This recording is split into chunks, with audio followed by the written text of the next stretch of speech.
दोस्तों आप जानते होंगे कि जब भी किसी नए प्रेशर वेसल, पाइपलाइन, सिलेंडर या फिर टैंक को हम यूज में लेते हैं, जब उसका कमीशनिंग करते हैं तो उस समय उसका हाइड्रो टेस्ट किया जाता है या फिर एक टाइम पीरियड के बाद में उसका हाइड्रो टेस्ट किया जाता है ताकि उसकी जो स्ट्रेंथ है या फिर उसमें कोई लीकेज है, कोई कमियां हैं, उसका पता लगाया जा सके। स्वागत है दोस्तों आप सबका फायर सेफ्टी एकेडमी में, और आज हम इस वीडियो में देखने वाले हैं हाइड्रो टेस्ट सेफ्टी के बारे में। इस वीडियो में हम जानेंगे कि हाइड्रो टेस्टिंग का पर्पस क्या होता है, यानी कि क्यों किया जाता है, इससे रिलेटेड हैजर्ड्स क्या क्या हो सकते हैं और सेफ्टी प्रिकॉशंस क्या क्या लेने चाहिए हाइड्रो टेस्टिंग करते समय। उसके बाद प्रेशर टेस्टिंग फेलियर के कुछ कॉमन कॉजेज देखेंगे। दोस्तों अगर अब तक आपने चैनल को सब्सक्राइब नहीं किया है तो चैनल को सब्सक्राइब जरूर कर लीजिए। चलिए वीडियो को शुरू करते हैं।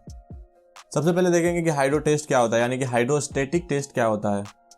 किसी भी प्रेशर वेसल में, पाइपलाइन में, प्लम्बिंग लाइन में, गैस सिलेंडर में, बॉयलर में या फ्यूल टैंक में उसकी स्ट्रेंथ यानी कि मजबूती जानने के लिए या फिर कोई उसमें लीकेज तो नहीं है ये जानने के लिए उसमें हाइड्रो टेस्ट किया जाता है। जब हम नया इसको यूज में लेते हैं तो उससे पहले एक बार किया जाता है, या फिर जब हम उसको यूज में ले रहे होते हैं तो एक टाइम पीरियड के बाद किया जाता है ताकि उसमें कोई कमी है, कोई लीकेज है तो उसका समय से पहले पता लगाया जा सके।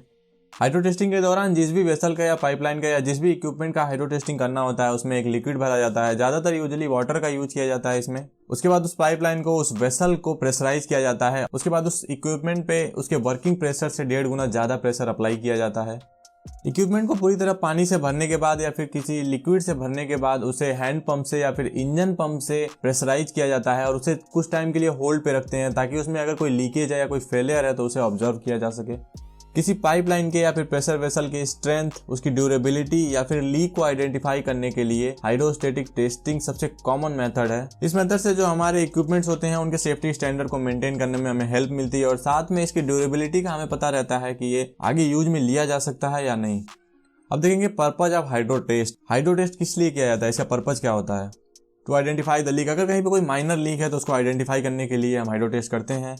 To check the strength of the welded joints, अगर हमने कोई नया जॉइंट वेल्ड किया है या फिर नया कोई टैंक है, वेसल है जिसे हम कमीशन में ले रहे हैं तो उसकी जो स्ट्रेंथ है, उसकी जो जॉइंट है उसको चेक करने के लिए हाइड्रो टेस्ट किया जाता है। To check the capacity of the system, अगर कोई प्रेशर वेसल है तो उसमें एक प्रेशर मेंटेन रहता है हर टाइम, तो इसलिए उसकी जो कैपेसिटी है उसको चेक करने के लिए किया जाता है कि जो उसका वर्किंग प्रेशर होता है उससे 1.5 गुना ज्यादा प्रेशर अप्लाई करके उस पर कुछ टाइम के लिए होल्ड किया जाता है, जिससे पता चलता है कि इसकी कैपेसिटी कितनी है, ये ड्यूरेबल है या नहीं। अब आगे वीडियो में हम देखेंगे कि हाइड्रो टेस्टिंग की एक्टिविटी परफॉर्म करते समय किन किन खतरों का सामना करना पड़ सकता है। तो पहला है, जब हम हाइड्रो टेस्टिंग परफॉर्म करते हैं तो उस टाइम पे प्रेशर के कारण जो उसमें वाल्व लगे हुए हैं, फ्लेंज लगे हुए हैं, गेज या फिटिंग्स लगी हुई हैं, वो निकल के किसी को चोट पहुंचा सकते हैं। नेक्स्ट है, हाइड्रोस्टेटिक टेस्टिंग के दौरान कई बार क्या होता है, जो इक्विपमेंट होता है वो फेल हो जाता है, उसमें पंचर हो जाता है, रैप्चर हो जाता है, तो इसके कारण उसमें से छोटे छोटे पीसेस निकल सकते हैं, पाइप के, फिटिंग के या फिर अदर कंपोनेंट्स उड़ के आपको लग सकते हैं, चोट पहुंचा सकते हैं। नेक्स्ट है, जो बड़े बड़े फ्यूल स्टोरेज टैंक्स होते हैं उनको पूरी तरीके से पानी से भरा जाता है, उसमें कई लाख लीटर पानी होता है, तो ऐसी कंडीशन में अगर वहां पे टेस्टिंग फेल होता है तो वहां पे फ्लडिंग की सिचुएशन क्रिएट हो सकती है। तो दिक्कत होती है कि वहां पे इलेक्ट्रिकल सोर्सेज होते हैं जो एनर्जाइज होते हैं, तो ये खतरा हो सकता है। तो लाइन होती है या फिर जो गैस्केट होती है उसके ब्रेक होना या फेल होना, ये खतरा हो सकता है। जिस भी पाइप में हम हाइड्रो टेस्टिंग परफॉर्म कर रहे हैं उसमें अगर एयर इन ट्रैप है तो वो एक हैजार्ड है। Usages of an engine operated pump, जब हम प्रेशराइजेशन के लिए, प्रेशर बनाने के लिए इंजन ऑपरेटेड पंप का यूज कर रहे हैं तो वो एक हैजार्ड है। अगर नॉन कैलिब्रेटेड प्रेशर गेजेस का यूज किया गया तो वहां पे सडनली प्रेशर इंक्रीज होगा, तो ये एक हैजार्ड हो सकता है। पीएसवी फेलियर, यानी कि जो प्रेशर सेफ्टी वॉल्व होता है उसका फेलियर एक हैजार्ड हो सकता है। ओवर प्रेशराइजिंग है सिस्टम, तो कोई भी एक इक्विपमेंट होता है मोस्टली हम उससे वर्किंग प्रेशर के 1.5 गुना का प्रेशर अप्लाई करते हैं, लेकिन अगर उससे ज़्यादा प्रेशर अप्लाई कर दिया गया तो वो एक हैजार्ड हो सकता है। लैक ऑफ सुपरविजन एक हैजार्ड हो सकता है। अनऑथराइज एंट्री, जो हमारा एरिया है जहाँ पे हम हाइड्रो टेस्टिंग परफॉर्म कर रहे हैं वहाँ पे अनऑथराइज एंट्री एक हैजार्ड हो सकता है। इनएडुकेट और इम्प्रॉपर प्रेशर टेस्टिंग इक्विपमेंट, जो हमारे प्रेशर टेस्टिंग इक्विपमेंट हैं, होजेज हैं, वो अगर इनएडुकेट हैं, पूरे तरीके से नहीं है या इम्प्रॉपर हैं तो ये एक हैजार्ड हो सकता है। टेस्टिंग के दौरान इंजरीज हो सकती हैं, जैसे कि पंचर हो सकता है, आई डैमेज हो सकती है, ब्रोकन बोन्स हो सकता है या फिर इंटरनल इंजरीज के चांसेस होते हैं हाई प्रेशर के कारण। तो दोस्तों ये थे कुछ हैजार्ड्स। अब हम आगे देखेंगे कि क्या क्या प्रिकॉशंस लेने चाहिए हाइड्रो टेस्टिंग की एक्टिविटी परफॉर्म करते समय। तो हाइड्रो टेस्टिंग परफॉर्म करते समय जो भी एप्लीकेबल स्टैंडर्ड्स हैं और जो एसओपी है आपकी कंपनी के, उसे फॉलो करना चाहिए। काम को शुरू करने से पहले परमिट टू वर्क लेना जरूरी है। हाइड्रो टेस्टिंग एक्टिविटी को परफॉर्म करने से पहले उसका जेएसए कंप्लीट कर लेना चाहिए। टेस्टिंग एरिया में अनऑथराइज एंट्री को रोकने के लिए एरिया को बैरिकेड कर देना चाहिए और वार्निंग बोर्ड्स लगा देना चाहिए। ये ध्यान रखना चाहिए कि जितने भी वर्कर्स हाइड्रो प्रेशर टेस्टिंग में इन्वॉल्व हैं वो सारे ट्रेंड हैं एंड एक्सपीरियंस हैं। जिस भी इक्विपमेंट पे आप हाइड्रो टेस्टिंग परफॉर्म करने वाले हैं उसका डिजाइन प्रेशर जो है यानी कि जो वर्किंग प्रेशर है उसे केयरफुली देख लेना चाहिए ध्यानपूर्वक, और आपको पहले ये कैलकुलेट कर लेना है कि आपको हाइड्रो टेस्टिंग कितने प्रेशर पे कंप्लीट करना है। बेसिकली जो हमारा इक्विपमेंट है उसके वर्किंग प्रेशर से 1.5 टाइम्स ज़्यादा प्रेशर पे हम हाइड्रो टेस्ट कंप्लीट करते हैं। ऐसा करने से आपका जो सिस्टम है वो ओवर प्रेशराइज होने से बच सकता है। जो भी इक्विपमेंट्स आप यूज करने वाले हैं जैसे होजेज, प्रेशर गेज, पाइपिंग, उन्हें यूज करने से पहले चेक करना जरूरी है। जितने भी मटेरियल आप यूज करेंगे वो सारे गुड कंडीशन में होने चाहिए। किसी भी कंडीशन में सस्पेक्टेबल या फिर कोई ऐसा इक्विपमेंट, कोई मटेरियल ऐसा यूज नहीं करना है जिसमें क्रैक है कोई या फिर कोई कोरोजन है।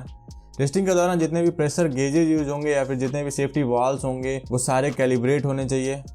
जितने भी हम फिटिंग्स यूज करेंगे, प्रेशर गेज यूज करेंगे, वेंट वॉल, गैस्केट यूज करेंगे, वो सारे जिस प्रेशर पे हम टेस्ट करने वाले हैं उसके लिए सुटेबल होने चाहिए।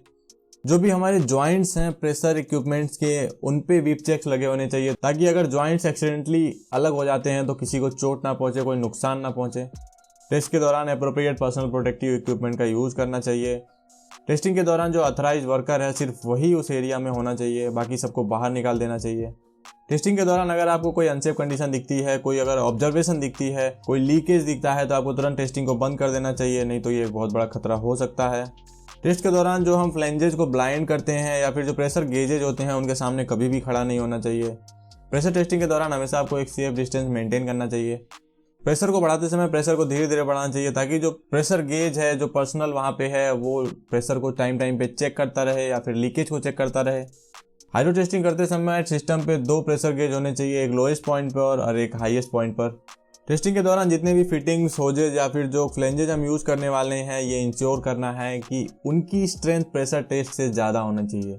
आपके एरिया में जितने भी पर्सन्स हैं, जितने भी वर्कर्स हैं जो इससे अफेक्टेड हो सकते हैं तो उनको इन्फॉर्म करना है कि टेस्ट स्टार्ट होने वाला है। जब सिस्टम अंडर प्रेशर है तो उस समय उसके पास नहीं जाना चाहिए या फिर किसी भी तरह का मॉडिफिकेशन नहीं करना चाहिए, उसमें किसी भी तरह का एडजस्टमेंट या फिर मॉडिफिकेशन नहीं करना चाहिए जब तक सिस्टम अंडर प्रेशर है, जब तक उसका प्रेशर रिलीज ना कर दिया जाए। जितने भी एक्सेस है वो सारे ऑब्स्टिकल्स फ्री होने चाहिए। जब तक हाइड्रो टेस्टिंग एक्टिविटी चल रही है तब तक वहाँ पे सुपरवाइजर का होना जरूरी है। जिस भी इक्विपमेंट पे हम प्रेशर टेस्टिंग कर रहे हैं उसको अनअटेंडेड नहीं छोड़ना है किसी भी समय। जब आपका हाइड्रो टेस्ट कंप्लीट हो जाता है तो उस सबसे पहले आपको जो उस लाइन का, जो इस इक्विपमेंट का प्रेशर है उसे रिलीज करना है, उसके बाद आप वाटर ड्रेन कर सकते हैं। इस चीज़ का ध्यान रखना है। अब हम आगे वीडियो में देखने वाले हैं कि प्रेशर टेस्टिंग के दौरान जो फेलियर होते हैं उसके कॉमन कॉजेज क्या क्या हो सकते हैं। तो पहला है ओवर प्रेशराइजिंग अ सिस्टम। तो आप जिस इक्विपमेंट पे हाइड्रो टेस्टिंग करने वाले हैं उसका आपको पहले से कैलकुलेट करके रखना होता है कि आप इतने प्रेशर पे हाइड्रो टेस्ट करने वाले हैं। अगर आपने ज़्यादा प्रेशर उसमें डाल दिया, ज़्यादा प्रेशराइज कर दिया तो वो सिस्टम के रैप्चर होने के चांसेज होते हैं, डैमेज होने के चांसेज होते हैं। Inadequate improper pressure testing equipment, जो इक्विपमेंट है उनका इनएडुकेट होना, इम्प्रॉपर होना, poor system component design. Next है ऑपरेटर एरर, जो हमारा ऑपरेटर है जो हाइड्रो टेस्ट एक्टिविटी परफॉर्म कर रहा है उसकी गलती की वजह से फेलियर होने के चांसेस होते हैं। Inadequate repair modification to the system, जो हम सिस्टम है उसमें इनएडुकेट मॉडिफिकेशन या रिपेयर होने के कारण ये एक रीजन हो सकता है टेस्टिंग फेलियर का।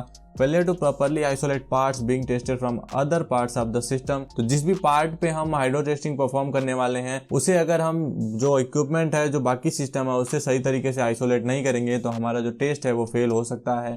Failure to properly isolate equipment from the piping system being tested, किसी पाइपिंग सिस्टम में जो इक्विपमेंट्स है उसे हमें टेस्ट करना है, अगर उसे आइसोलेट नहीं किया गया सही तरीके से तो हमारा जो हाइड्रो टेस्ट है वो फेल हो सकता है। तो ये था पूरा वीडियो। अब तक आपने देखा कि हाइड्रो टेस्ट क्या होता है, इसका पर्पज क्या होता है, किस तरीके से इसको परफॉर्म करते हैं, इसमें क्या क्या खतरे हो सकते हैं, क्या क्या सेफ्टी प्रिकॉशंस लेने होते हैं और फिर इनमें अगर फेलियर होता है तो उसके क्या क्या रीजंस हो सकते हैं। तो आशा करता हूँ आपको वीडियो पसंद आई होगी। अगर आपने चैनल को सब्सक्राइब नहीं किया है तो चैनल को सब्सक्राइब कर दीजिए, वीडियो को लाइक कर दीजिए। फिर मिलेंगे एक नए वीडियो में, तब तक के लिए stay safe, be happy and जय हिंद।